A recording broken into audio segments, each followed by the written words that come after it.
Greetings, y'all. This is part 2 of the Great Midwest Adventure. After meandering for 5 weeks from Arizona to North Dakota, we finally arrived where the family events are happening. My uncle had a 90th birthday celebration, and a state championship baseball team from the 40s and 50s was honored. That just happened to include my dad and my uncle. I've definitely done a lot more boondocking on this trip than I've done before, mostly because I'm more confident camping with someone and willing to go further back on public lands and check out spots that I wouldn't have done otherwise by myself.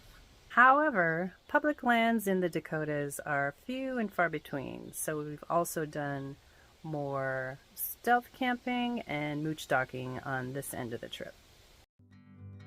That also means when rarities like a Planet Fitness or a Natural Foods Co-op come along, we take advantage of them. We also found a handful of restaurants that were amazingly good. Every once in a while I'll whip up some vegetable stir fry on the road that involves an Instapot and a small rice cooker. Another favorite in Rapid City was the Journey Museum. It does a wonderful job of telling the history of the area from the indigenous point of view and represents some of the many artists who are thriving here. The disappearing small Midwestern town is a theme on this trip, this one being connected to my partner's family. This is also a region that loves its oversized animal statues. I've been to the Badlands a handful of times in my lifetime, but it never gets old.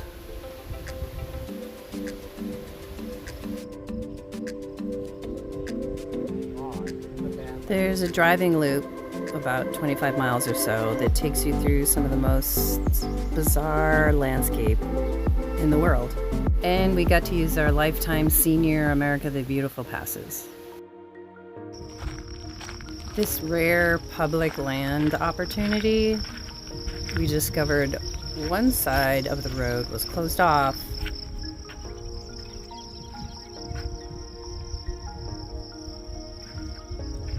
but the other was still available.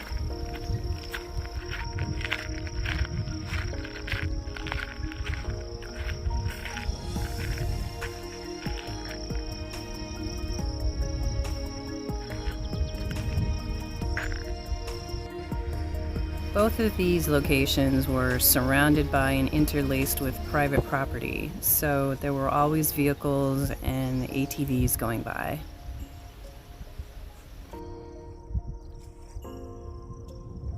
But we've gone the whole trip without getting the knock.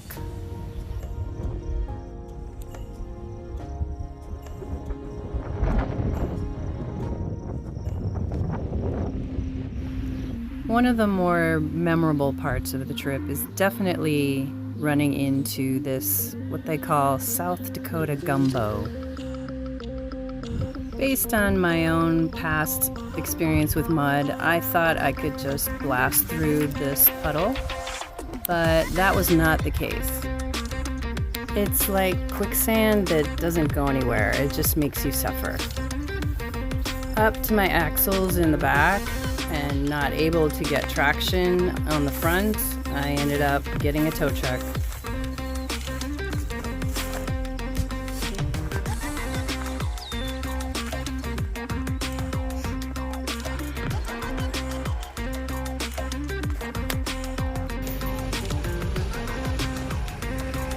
I also learned I need to get some type of hook on the back of my vehicle for when this happens again.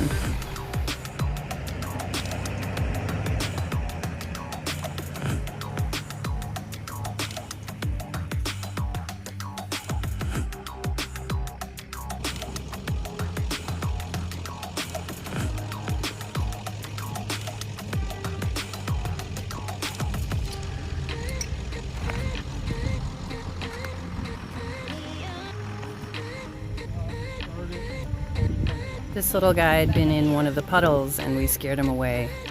3 hours and a tow covered by my insurance company, and we were on our way again. Inkster, North Dakota used to be home to 400 plus residents, and now they're barely 50.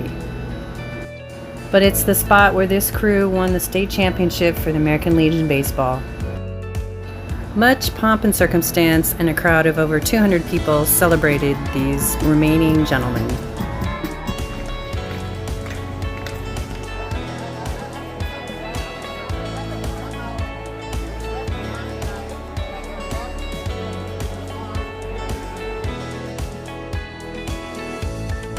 Along with visiting relatives in Minto, North Dakota, I revisited the historical museum where my dad set up an old-timey pharmacy. We spent some time in Thief River Falls catching up with another nomad friend and learned that it's the most Norwegian city in America with a population over 5,000. According to the U.S. Census Bureau, almost 50% of city residents are of Norwegian ancestry. So of course they have hand-carved trolls scattered throughout the city that would represent that heritage. I've got a bunch of that stuff in me, so I looked up online if anybody had documented these carvings, and they hadn't, so I did.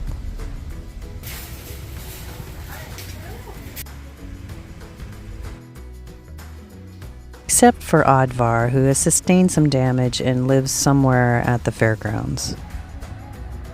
Checking out the trolls today, we stopped at an Ace Hardware and got a 5-foot by 6-foot length of screen to help mitigate bugs here in the Midwest. I may make it more fancy, or maybe we'll just leave it the way it is. We're also really enjoying the cooler weather here, and hopeful that wherever we go next, that's what's going to follow us in our travels. Jello plans, we don't know yet where we're going. But does it really matter? Not really. Stay tuned for part 3 of the Great Midwest Adventure. Thanks for watching, and we'll see you down the road. Bye!